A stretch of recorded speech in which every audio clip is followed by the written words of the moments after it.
எனக்கு அருமையானவர்களே, ஆண்டவராய் இயேசு கிறிஸ்துவின் இனிய நாமத்தில் உங்கள் யாவருக்கும் என்னுடைய அன்பின் வாழ்த்துக்களை தெரிவிப்பதில் மகிழ்ச்சி அடைகிறேன்.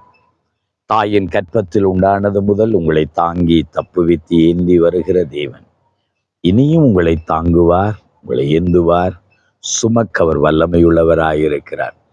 அநாதி சிநேகத்தினாலே அவர் உங்களை சிநேகிக்கிறார். கார்மியத்தினால் உங்களை இழுத்து கொண்டார். நீங்கள் அவரை தெரிந்து கொள்ளவில்லை, அவரே உங்களை தெரிந்து கொண்டார். அவரே உங்களை நேசிக்கிறார். இஸ்ரவேல் இளைஞனாயிருந்த போது நான் அவனை நேசித்தேன் என்று சொன்ன கர்த்தர் உன்னையும் அவர் நேசிக்கிறார். ஆகவேதான் அன்றைக்கு இஸ்ரவேல் மக்களை எகிப்தின் அடிமைத்தனத்திலிருந்து அவர்களை அழைத்து வந்தார். அவர்களை தேவன் பாதுகாத்து வந்தார், பராமரித்து வந்தார். அந்த தேவன் தான் இன்றைக்கும் எங்களுடைய தேவனாயிருந்து எகிப்தாகிய பாவத்தில் இருந்து, பிசாசின் பிடியிலிருந்து நம்மை விடுதலையாக்கி நம்மை தேவன் இன்றைக்கு மட்டும் நடத்தி கொண்டு வருகிறார். இந்த தேவனைத்தான் உங்கள் வாழ்க்கையில நீங்கள் அறிந்து கொள்ள வேண்டும். இந்த தேவனைத்தான் நீங்கள் பற்றி கொள்ள வேண்டும். அன்றைக்கு இஸ்ரவேல் ஜனங்களை தேவன் நடத்தின போதிலும் அவர்கள் தேவனை அறியாமல் போனார்கள். தங்களை குணமாக்கினர் இன்னார் என்று அறியாமல் போனார்கள். அவர்களை அன்பின் கயிற்றினாலே கட்டி இழுத்தார். ஆனால் அவர்தான் என்பதை அறியாமல் போனார். அவர்களுக்கு ஆகாரம் கொடுத்தார். ஆனால் அவர்களோ தேவனை அறியாமல் போனார்கள். ஆனால் ஆண்டவர் இயேசு தேவன் அன்றைக்கு இஸ்ரவேல் மக்களை பார்த்து சொன்ன ஒரு வார்த்தை, ஓசியாவின் புத்தகம் 13வது அதிகாரம் 4வது வசனத்துல, நான் உன்னை எகிப்து தேசத்திலிருந்து அழைத்து வந்தது முதல் உன் தேவனாய் இருக்கிற கர்த்தராய் இருக்கிற ஆகியால் நீ என்னையன்றி வேறு தேவர்களை அறிய வேண்டாம், என்னையன்றி இரட்சகர் ஒருவரும் இல்லை என்று சொன்னார். ஆம், எனக்கு அருமையானவர்களே, தேவன் நம்மளை அற்புதமாய் அதிசயமாய் நடத்தி கொண்டு வருகிற போது இந்த தேவனை நாம் அங்கே முதலாவது அறிந்து கொள்கிற அறிவை பெற்றுக்கொள்ள வேண்டும்.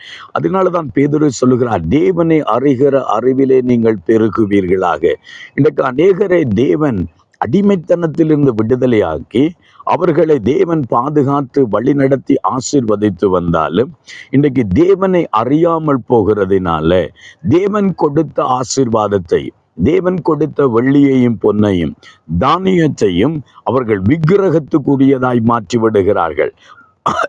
பாகாலுகளுக்கு அதை தாரை வார்த்து விடுகிறார்கள். தங்கள் பலத்தை உலகத்துக்கு கொடுத்து தங்களை கெடுத்து கொள்ளுகிறார்கள்.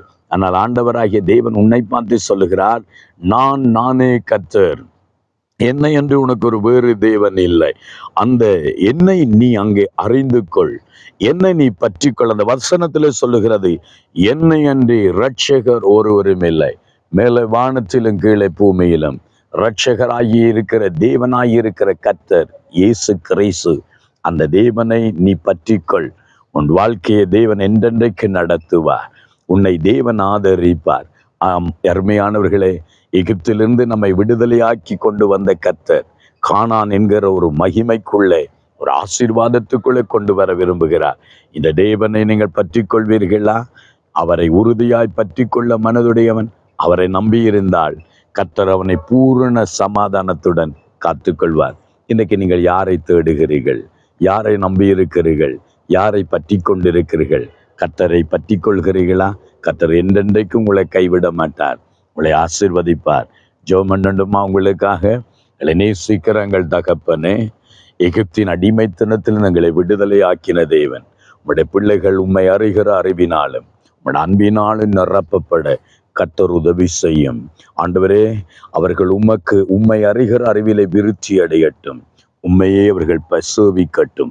கர்த்தர் கூடர்ந்தும்படிய ஜனங்களை ஆசீர்வதிக்க வேண்டும் என்று இயேசுவின் நாமத்தில் ஜெபிக்கிறேன், ஜீவனுள்ள நல்ல பிதாவே. ஆமேன், ஆமேன், ஆமேன். கருமையானவர்களே, கர்த்தரை நீங்கள் அறிகிற அறிவிலும் அன்பிலும் பெருகுங்கள். கர்த்தர் உங்களை ஆசீர்வதிப்பார்.